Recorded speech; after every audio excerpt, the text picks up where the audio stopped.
Welcome, stranger. It's been a few weeks. A customer sent me a Olympus OM-1 recently that he purchased off eBay. And when I pulled the mirror cage, I discovered the camera was full of white sand, which I see this often. People taking their equipment to the beach during the summer. And I thought now would be a good time to do a video on cameras and seawater and white sand. So let's get started. All right, let's see how bad I can mess this up. A lot of this work is close in and it's going to be difficult. I can already see that. Let's try this one here. Trouble is being this close is the shaking and focus. And it's not going to be easy. Having to go to manual focus here because the autofocus keeps going in and out. Okay, look here on the back of this wheel, and each little white spot you see there is a grain of white sand from the beach.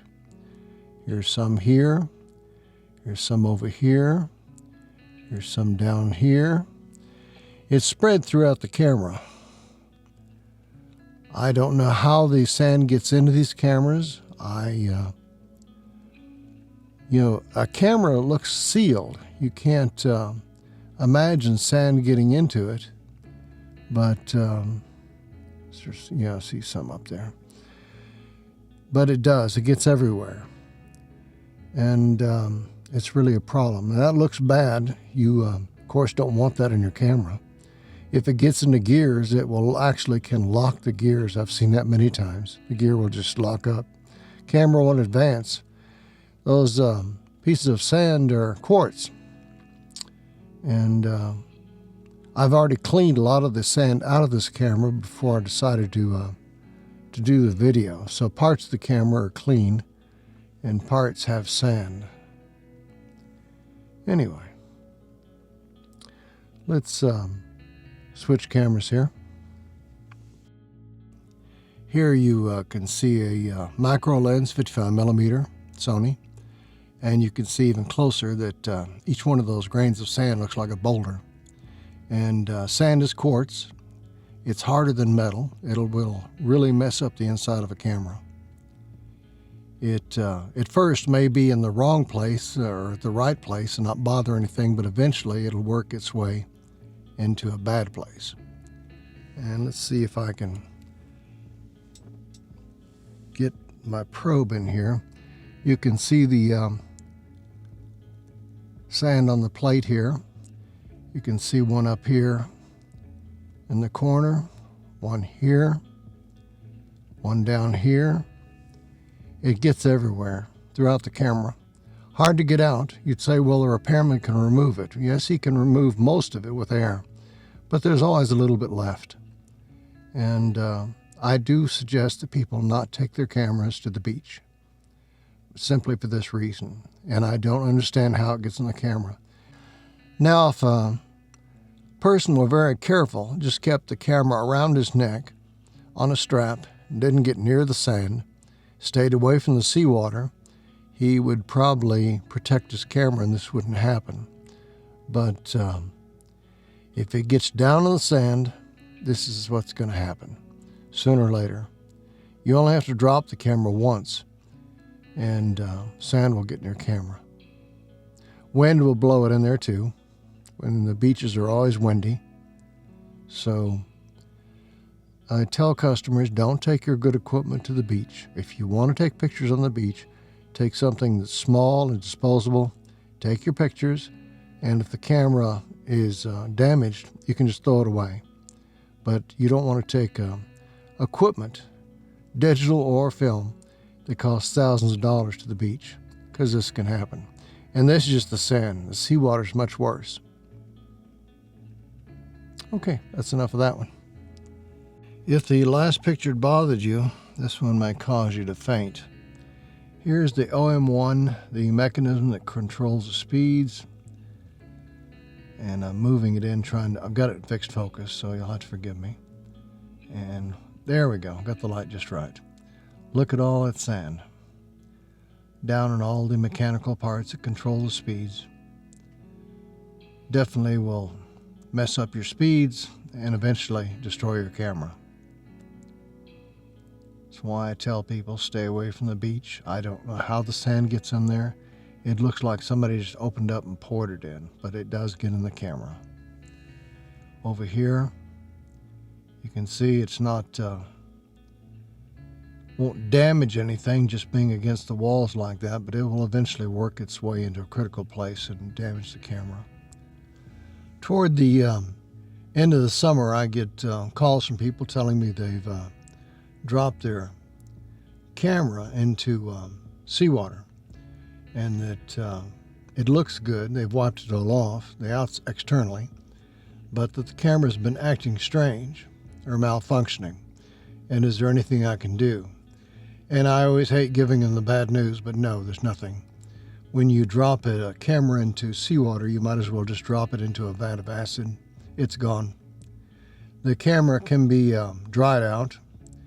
I've read some articles saying you can put it in the oven at a low temperature and, get the moisture out of it. But the salt is still in there, and it will eventually fail.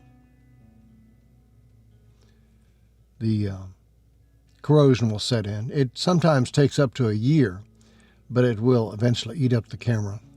And if it's an electronic camera and it's full of wires and ICs, well, then of course it's just a nightmare.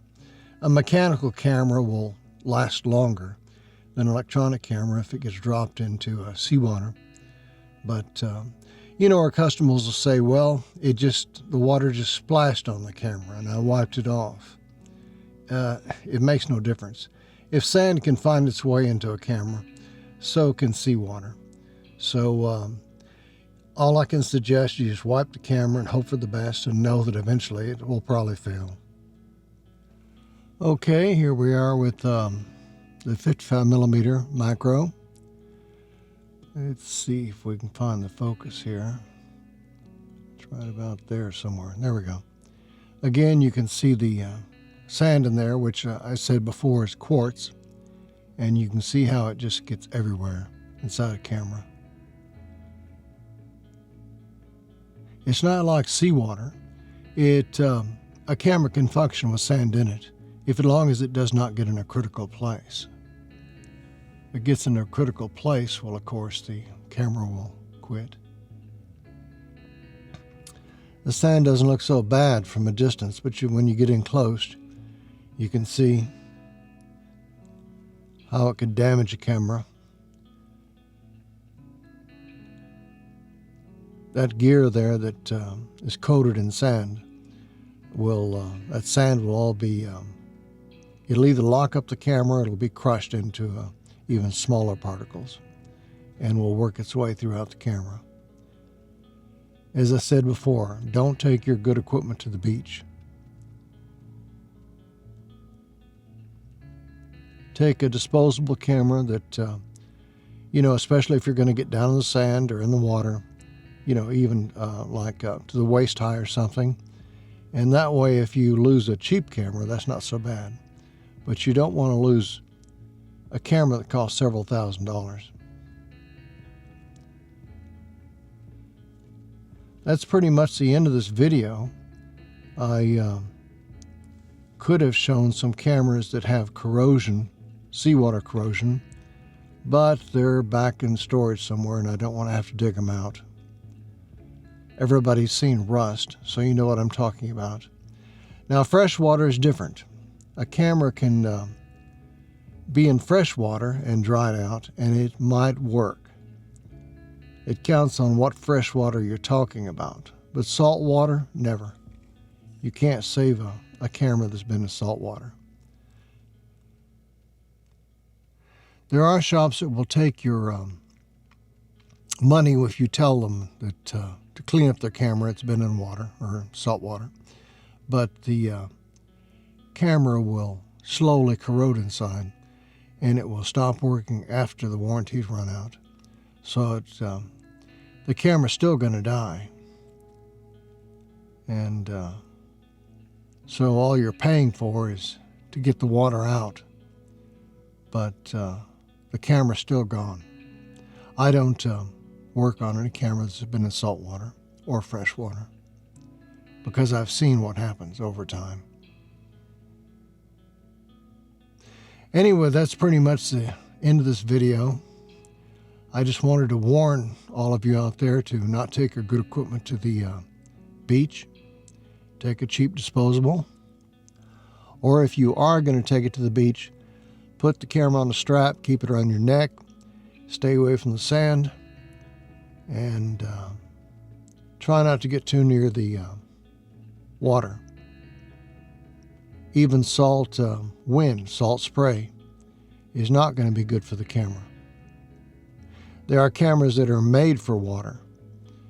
They'll hold up, but a regular equipment, you don't want it there. Okay. This was supposed to be a short video, but I don't know how short it will turn out being. Most of it was dialogue, not much video. But it's a warning to people, especially if you've got a lot of expensive equipment. Keep it away from the beaches. People don't realize that salt spray and salt air will damage a camera, as well as sand, of course. Take a disposable. And that's pretty much it. Thanks for dropping by. Later.